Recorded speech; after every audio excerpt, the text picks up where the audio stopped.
Well, just to reemphasize, my name is Kinsey Skillen, assistant professor of civil engineering at Texas A&M. I do a lot of large-scale structural testing, and today I wanted to talk to you about some laboratory testing that we did for a company called Bechtel.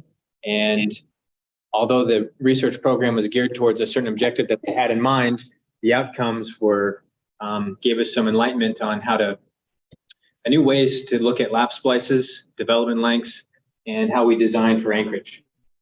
And so what I'm primarily talking about the systems we're talking about will be those found in lap splices found at the base of walls and in columns. And the issues with the splices being in this location is obviously that's where we see the highest flexural demands. And so lap splices become critical that we gain their yield stress and or higher during, say, lateral events. Most of the times when I think of lap splices at the base of walls, the first thing that comes to mind, unfortunately, are pictures like this, where after earthquakes, when we splice the reinforcement at the base of the walls, the building goes away because those splices just don't have the ductility or the deformation capacity to resist those demands, right? And I think all of you, when you took reinforced concrete design, when you think of lap splices, you probably think of development length, and you know the fact that development length is supposed to get you to yield, right? That's the emphasis. But no one really says much about the lap splice performance after yield, right? Does it hang on, and can it go through an event like this and be okay? So what we did, and again, this is sort of geared towards a different project, but what we wanted to do was evaluate the existing strength of a current wall structure that had lap splices in it, lap splices that were per code provisions, and we wanted to understand how they performed in their existing setting, and then we were asked to then come up with some ways to improve their ductility, and the results I'll share with you here. So the specimens that we tested were large wall segments. I know it looks like a beam here, but we were testing number 11 bars with lap splice lengths of about 60 bar diameters, so more than code conforming. Most code conforming splice lengths are about 40 dB, right? And the idea was to evaluate them in their existing wall setting with no transverse reinforcement, how much deformation capacity they had, and to see what could be learned.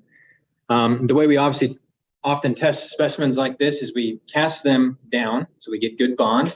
We'll then roll the beam over and put it in a 4-point bending such that we get constant moment in the splice region.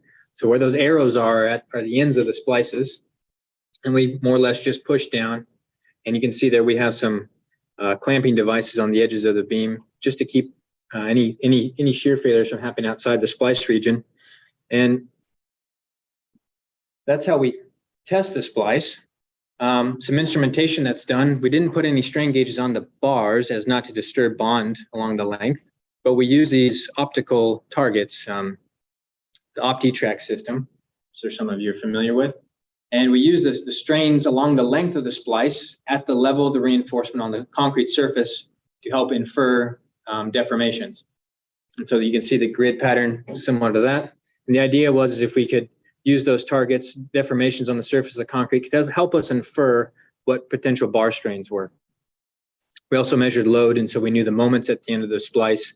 We know how much force then had to be in the bar, and we could sort of estimate the stress level based on the stress strain curve. I'm just going to record from here, if you don't mind. Thank you. A few takeaways from this. Again, when we think of lap splice, I think no one obviously thinks of the behavior necessarily. We just think, oh, we put the bar in the concrete, a certain development length, we get to yield and all is fine. Well, we found some cool, interesting behavior of the splice that we wanted to share. This is just a photo here, but notice the ends of the splice. These are the ends of the splice here. Notice where the cracking is a bit more severe, right? That's at the locations where instead of having 2 bars being pulled on, we have just 1. So we get lumped strains towards the end of the splice, right, near the loaded end of the bar. And when we look at the concrete surface deformations from the optical targets, we notice that almost all the deformations that are occurring are at the end of the bar. In other words, only the ends of the splice seem to be carrying load. At least that's what it was inferred, right? These are deformations in the horizontal plane. So they're measuring sort of the opening or the elongation of the bar at the surface of the concrete, right? But notice in the center of the splice, at least for the middle, let's say maybe the end 15 bar diameters or so, that's where all the load's being carried, and it sort of peters off along the length of the splice, right? For those of you who design lap splices or learn lap splices in concrete, we often assume that the bond stress or the way that the bar is being resisted by the concrete is uniform along its length. Well, it turns out here that maybe that's obviously not so apparent. A couple other things to notice were what we call splitting cracks. So these are cracks that form perpendicular to the bars that form as a result of the bursting stresses, right? The rebar has little lugs on it and it's trying to push the concrete away, right? And we noticed that there was more severe cracking along the ends of the splice, again, maybe the first 20 bar diameters or so. And the idea was that what we could infer from this is that the ends of the splice typically do most of the work as opposed to the center of the splice. One would think, well, if it's embedded along its entire length, it's probably sharing it along the length, maybe uniformly or equally, but we notice really just the ends are doing most of the work. And we would start pushing on these beams and the bars would develop stress. We'd get to just past yield and then the following would happen. Oops, maybe I went one slide ahead. So let me go back to this. So again, we're plotting the vertical bursting stresses here, opening up around the bar. This is what the concrete surface deformations told us, and that was what we could see visually, so we had an idea of what was going on. Notice again, the first middle half of the splice is really not really working at all. And we keep pushing on the beams. I hope this isn't too loud for those of you online.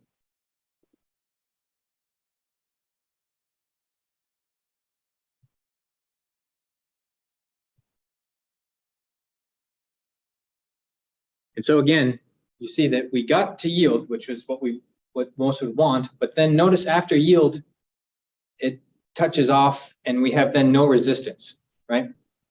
And we do these tests in a lab and we think, oh, it's fine and dandy, but remember, this is what happens to those buildings at the very beginning that I showed you, where when the splice lets loose and there's a building above, it goes with it. And so the consequences of splice failure are quite severe. And just putting them in or splicing them a development length that's prescribed by the code doesn't necessarily mean that they're going to have a desirable behavior after yield. And that was more or less the outcome for these tests. Well, we tested 12 of those specimens and we thought, well, those beams are tough to make. Why not just pull on them? And again, here was a load deflection chart just to show you sort of the yield occurring. So notice we yielded the splice a little bit, but then they touched off. And again, I'm plotting applied load at the ends versus mid-span deflection. This isn't necessarily the stress strain curve of the bar, but the only outcome of this plot here is to show that the splices did yield, which is what we would like, but we'd like them to do better. So we thought, okay, well, those big beam tests are kind of tough to test, a lot of them. What if we took out the center part of the beam and we just pulled on the bars directly? That would help us infer the bar stress and the load in the bars much easier, and we could test them and test a lot more of them in a repeatable fashion. And so you can see the specimen there, more or less just snubbed out the center of those beams and pulled on the bars, and we tested another 12 of these specimens. And we saw similar results in terms of the deformation pattern, the way in which the splice was carrying the load, and also on the failure. So I think I have another video here of one of these test specimens failing.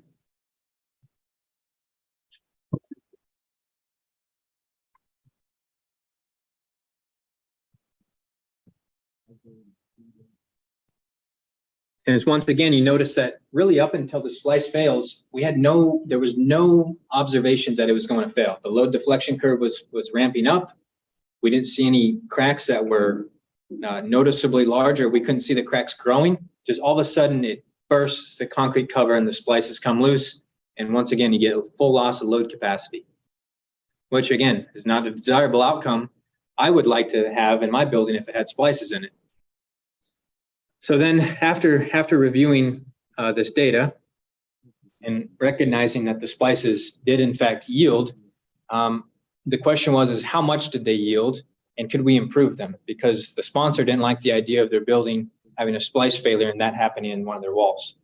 And so they'd asked us to test these walls with some retrofitted anchors.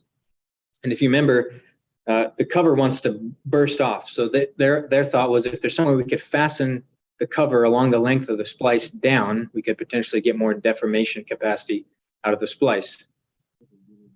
For those of you who remember the way that the lap splice works, again, when we pull on the ends, we assume that there's some uniform bond strength. At least that's what's prescribed by the code. The code derives that development length, assuming a uniform bond strength. And what came from that is a bunch of tests that were done back in the 1970s by Jim Yersa and Arangoon and others. And these mean unit bond strength plots are often where the splice lengths come from. Notice here that on average, we can estimate about 5 roots F prime C of a bond or so uniform shear stress along the surface of the bar. And our tests sort of landed right within that data. So we knew things were where they needed to be for these long splices. Now, it's not that it's a wrong assumption to assume everything's uniform, but again, it didn't really help us understand post-yield behavior. Another interesting observation, if we look at the expressions that were used to derive current development length or splice length equations, it seems a bit convoluted that the equations themselves are intended for the bar to yield. But when you look at the test data that they were derived for, well, hardly any of them actually yielded. And so they were inferring how a longer length would do if it were embedded longer. And again, very few of the splice tests actually yielded. You can see almost all of them that were beyond 40 bar diameters are the ones that typically yielded. And so what did we do going forward with this on our backs? Well, we said, well, what if in those little stub specimens, we put an anchor through them? Again, this is what the sponsor wanted to do. It wasn't my idea. They wanted a simple solution. The idea is if we could put the anchor in, it would keep that cover from spalling, because as long as the anchor would intercept that splitting crack that forms, well, then maybe the bars won't get removed and maybe they hang on a little bit longer and get some more strain, more stress, more deformation capacity out of them. And so what did we do? Well, we did exactly what they asked. Wasn't the prettiest setup, but it's what they wanted. And we cored into the concrete, placed the anchors, epoxy anchors along the length, right? They're fully fastened along the length. And we tested a few more. Let's see if this will play.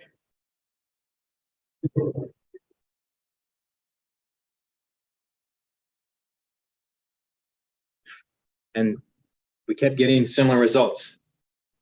Again, at their preference, this is what they wanted to do. But notice, splice seemed to be fine holding on, and as soon as something happened internally, they slipped and let go, and the splice no longer had any load carrying capacity. Again, not a desirable outcome.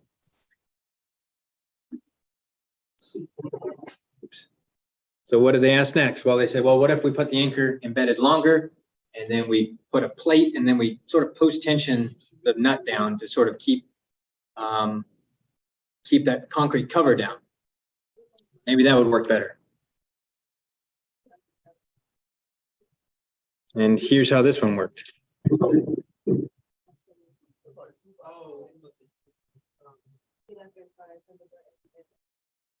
Once again, the splice failed.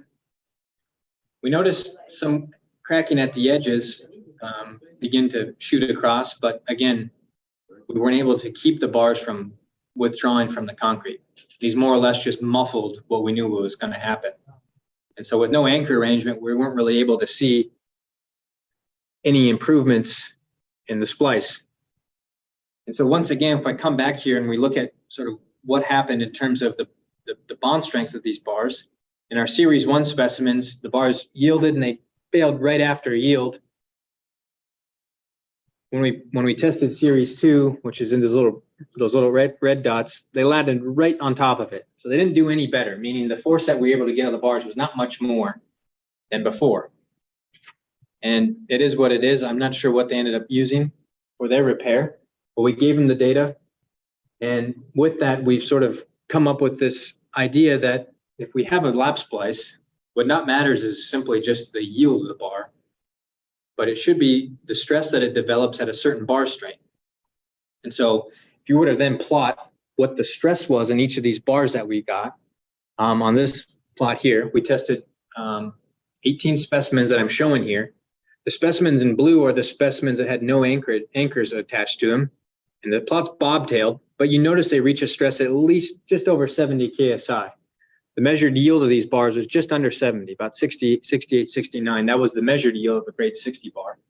So they got to just past yield and then they touched off. Some of them got just a little bit up in the strain hardening region. And on average, we got about 75 KSI out of the bar. For the specimens with the shorter anchors, again, we got a little bit better, but on average is about the same as the unconfined bars. And then we put the longer rod with the nut and the plate and the tensioning. We got a little bit better performance consistently, maybe an extra 5 KSI roughly, right? But maybe not enough to be considerable. So another way to look at this is, well, what if we put this on a plot where on the x-axis we have mean bond strength, and on the y-axis we have this transverse reinforcing index. And some of you might be familiar with your splice lengths, but if you put transverse reinforcement around the splice, it's supposed to potentially help increase the bond and reduce potentially the length that one could use. Well, when we plotted that on the existing data of transverse reinforcement consistent from like ties or hoops, what we found is that they didn't seem to do much better. Those anchors didn't have much more, didn't provide any increase in bond resistance. And so that makes sense that they didn't do much better. But if we look at things in terms of strain, so remember when we're pulling on the bar, we get some stress, it yields, right? And during that yielding period, the bar is elongating and sort of going along for the ride without an increase in stress. We did get some portions of the bar to go up the strain hardening region. But when we looked at the actual strain, the bar strains, by taking the load, dividing it by the cross-sectional area of the bar, for instance, and then comparing that stress to the stress strain curves that we had, because these bars were just in uniaxial tension, we could infer that strain from their uniaxial tension stress strain curve. We saw that the bars at most experience just over 1, maybe on average 1.5 to 2% bar strain. So for yield being maybe 0.2, maybe 10 times the yield strain, right? Which one would think, well, that's great, 10 times the yield strain. And then when we added the post-tension anchors, we didn't really get much more out of them. And so one has to ask himself, well, is 2% or 1.5 or 1% bar strain useful in a building application where that building might experience seismic demands that could cause large deformations in that element, foundation settlement, wind, whatever it may be? Is that sufficient bar strain? So we went and dug through the literature review, and we found for typical building applications for walls and columns, if you had a splice in the wall or column, which was the preface of the presentation, whether or not that was a sufficient strain we get to. So if on the y-axis we plot bar strain in a column, and on the x-axis we have drift ratio of that column or wall, you notice that there's about a 2-to-1 relationship, or almost 1-to-1 in some instances, right? Where, if, for instance, if I have 1% bar strain, the drift ratio is about 1% or so at failure, right? If I need 2%, well, it's maybe about 2 to 3% bar strain that I need, right? I think most of you, if you've done earthquake engineering or any calculations where you have to estimate drift, a 1 or 2% drift is not enough to cut it.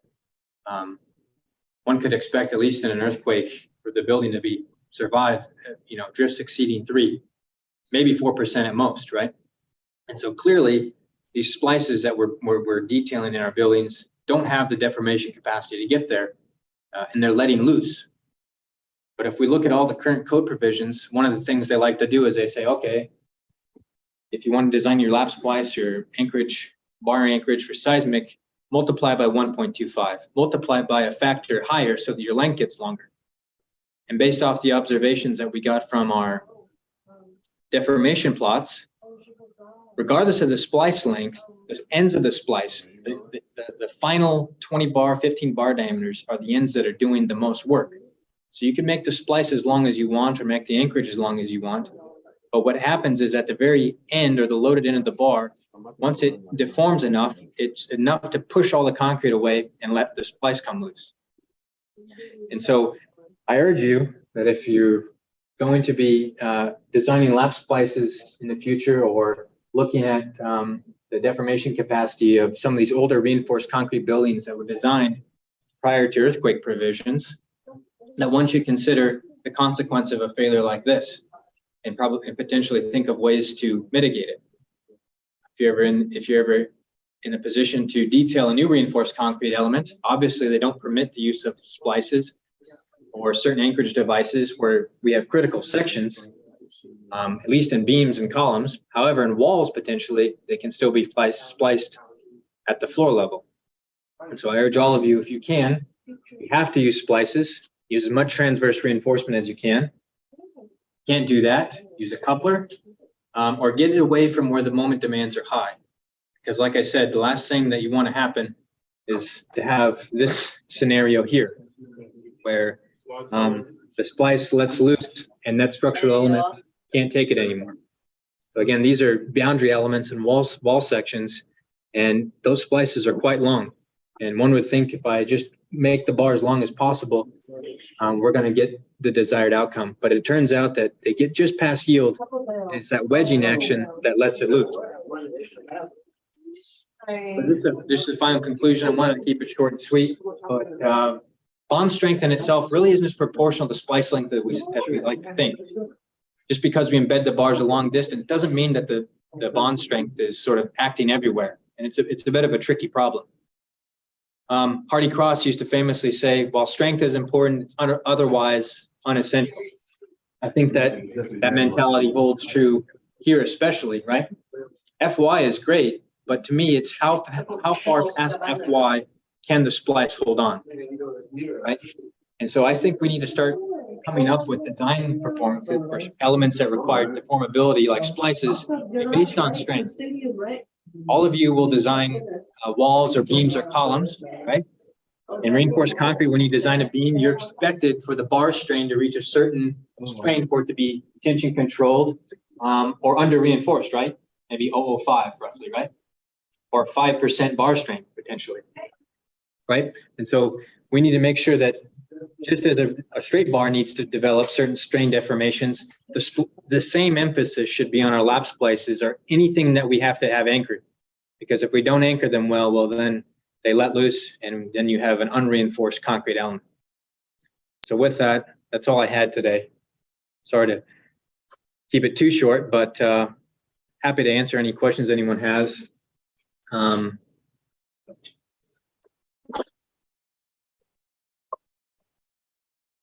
I just turned off your audio so that they wouldn't hear. Gotcha. If anybody has any questions, you can put it in the chat. How about anyone in the room? Questions? Yeah. Pace of failure. Yeah. Where was the pace of failure? Is it in the splice itself? Yeah. So if you remember on at least the coupon test, it blows the cover off. So what happens is a crack that forms parallel to the bar is formed as more or less a tension crack as the bars are trying to push the cover away.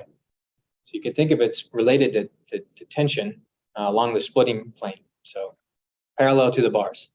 And if you ever see a splitting crack like that in a column or a wall, it's not a good sign. It's parallel to the reinforcement towards the edges, not a good sign.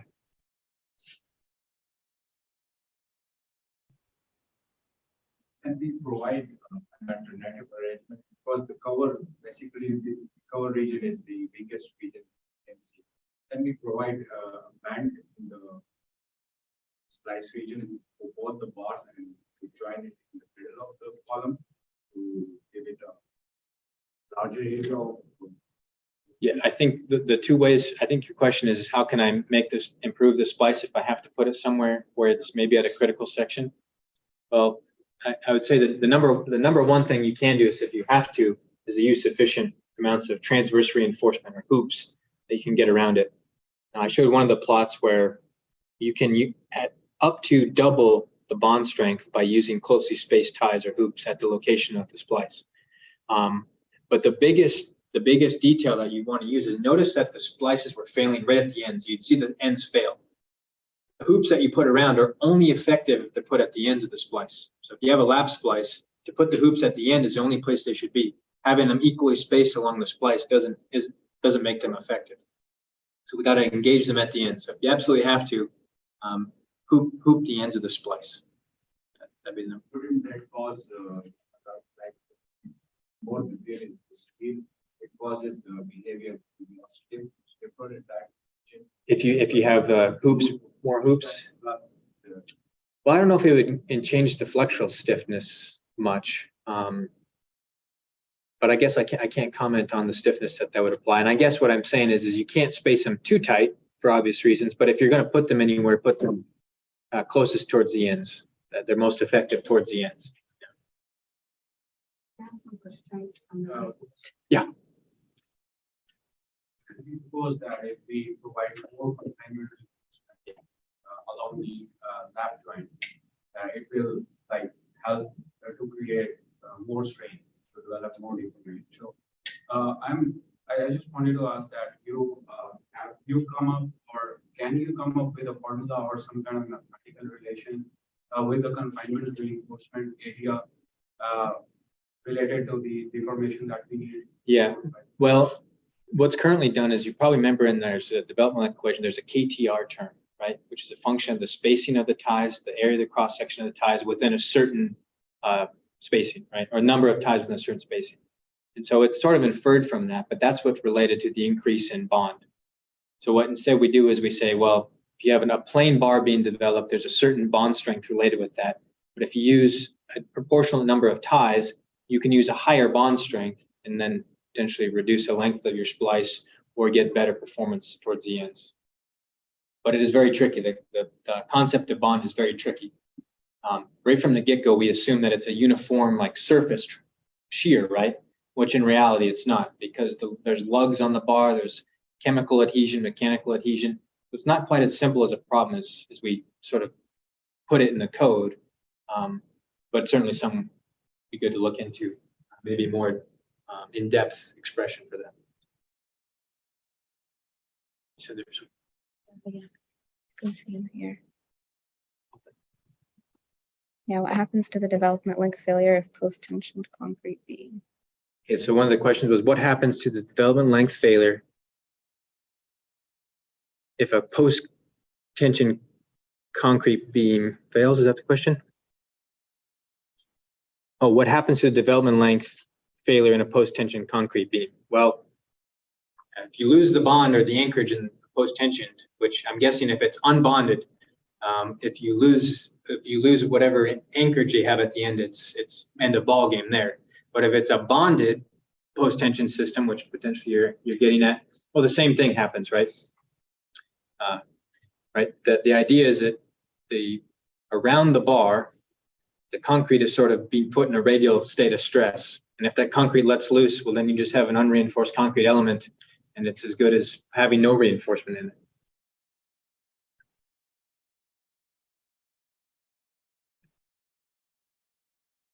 The other question is a good one here. How does it help? The other question is, for your strain measurements to have not attached strain gauge to the steel bar, was slip considered or strain compatibility assumed? Well, in the beam specimens, we had to infer bar strain from bar stress, and we got the bar stress from a moment curvature plot. So if we knew the moment at the ends, we could infer the curvature and get back calculate what the stress or the force in the bars had to be. So that was a little bit tough. But in the specimens where we directly pulled on them and sort of a uniaxial tension test, we didn't measure slip necessarily, but the bar strains that were observed at the location of the loaded end would have been nearly replicable. replicating that from the uniaxial tension test. So they were consistent with the stress strain curve. And the last question, were transverse reinforcement effects were ignored in this study? Well, the specimens that we tested were in walls that Bechtel had for a specific application. And it turns out that they didn't have any actual transverse reinforcement around these certain walls. It was just very thick core walls, which is very large reinforcing bars that were spliced in a hoop direction. So that's that. Questions? Yeah. So, so the goal, the target of this test was to, for the bars to reach the yield strength. Yeah. So the target of the study that we were sort of tasked to do was just to evaluate the existing strength of the walls, and we learned after the fact these observations from the distribution of the bond and the lack of deformation capacity. Because I think that most of the codes, at least, they require the bar stress to exceed the strength, not to just reach it, right? Right. But the way that it's sort of factored in is they say, well, if you want to develop, or say, let's say you want to design a lap splice, there's a 1.25 factor that gets touched on the FY, right? And so as a result, your splice length gets longer. But what we found is that the strength of the splice really isn't a function of length. It's not, you don't make it longer, it doesn't seem to get better. Because the longer we made the embedment length, the bar strains were lumped within that first portion of the splice near the loaded end. And if you were to plot the bar stress along the splice length, that's very high at the face, then it diminishes along the length. So what happens is the bar strains get really, or the splitting cracks get really wide at the ends, and it just unzips and it takes it out. So. Is that like, is there a limit after which this effect happens? Yeah, we noticed that as we pull on the bars as hard as we could, we just saw that the load was only lumped in those first 15 bar diameters. So these are 60 bar diameter splices. We would infer that if we made them half the length, we'd get the same performance. The middle half of the splice was doing absolutely nothing in terms of carrying load. So, yeah. So this is not really my area. It's just a general question. How long did you wait before testing each of these academic aspects? And does the age have an effect on the bond strength between the complicated steel? And does that contribute towards additional performance? Yeah, it's a good question. We test them certainly after 28 days at least, so they've gained their full cylinder strength. But I think the last one we tested was maybe 50 days old or so. So we got after them pretty soon. And most of the time for the strength rate of, or the evolution of the tensile strength, which you could argue that the bond strength is a function of potentially the compressive strength or the tensile strength. But we didn't look at the effects of an older specimen necessarily, but I don't think the tensile strength would have anything. I don't think the tensile strength would have changed considerably over time to have changed the results. And again, concrete's weak in tension, so we're at the mercy of it bursting. That just there was a follow-up study on this with some larger walls that were done in fatigue and cycling, and they did even worse. Half a percent of strain and failing at, and the walls themselves were failing at less than 1%. So.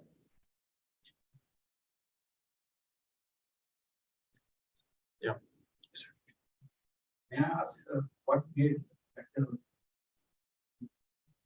consider this lap strand? Did they experience like any kind of failure? I think in a lot of their structures they are worried about containment or blast. And so they were interested if something were to happen, how much, I mean, would the wall hold on, or how would it deform? What is the deformation capacity of the bars inside the wall? That was the concern. They were hush-hush about a lot of the things they asked. Notice we didn't have much say in the types of fixes that were happening. And it's more of a side study, but it was very informative. Other applications. So primarily they were looking at like blast loading. I think so. Yeah, or impact of some sort. Yeah.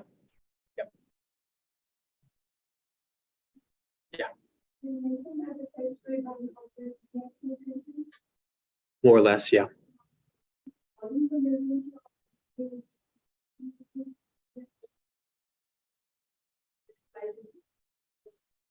Well, I guess they would be in compression just under gravity, but if there was a lateral event, they could be put in tension.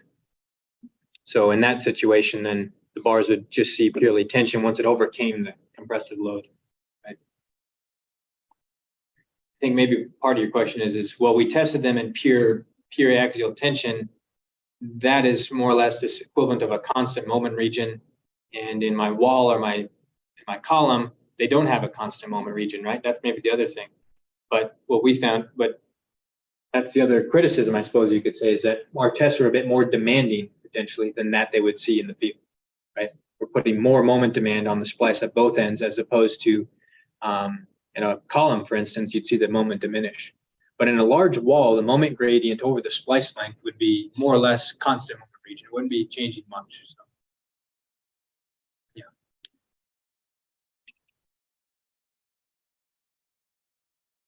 Any other questions? Let's thank the speaker.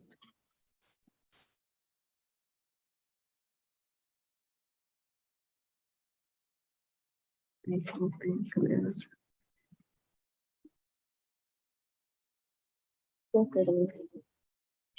know? Whatever.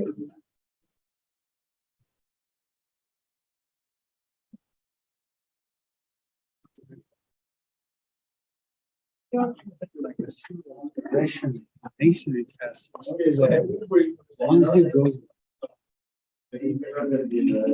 once you go above, like,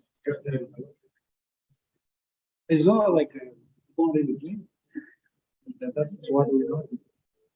Just a bunch of smaller ones, like I said, coming down. You got basically the same performance. Same result. Yeah. After a while, that's what it is. That's what we know.